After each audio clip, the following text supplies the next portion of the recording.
ওই তবারক গুলো সে বিতরণ করলো আর মানুষদেরকে জানাই দিল, দেখো মুহাম্মাদের ছেলেগুলো সব দুনিয়া থেকে চলে গেছে, মুহাম্মাদের নাম নেওয়ার জন্য কেউ থাকবে না। মুহাম্মাদের শিকড়টা কেটে গেল, মুহাম্মাদের লেজ কেটে গেল, মুহাম্মদ নির্বংশ হয়ে গেল। কিয়ামত পর্যন্ত মুহাম্মাদের নাম আর কেউ দুনিয়ায় নিতে পারবে না।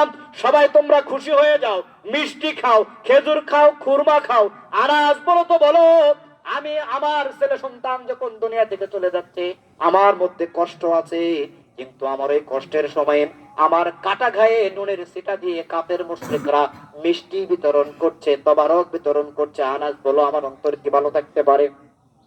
আজও খেয়াল করে দেখবেন, ইসলামপন্থীদের যখন কোনো না কোনো ভাবে মৃত্যু হয়, ফাঁসির রায় কার্যকর হয় কিংবা শাহাদাতের মৃত্যু চলে আসে, কাফের মুশরিক বাতিল বেঈমান যারা থাকে ওরা দেখবেন চতুর্দিকে মিষ্টি বিতরণ করে, আসে না নাই? এই ইতিহাস আজকের নয়, যুগ যুগ ধরে এই ইতিহাসগুলো চলে আসে।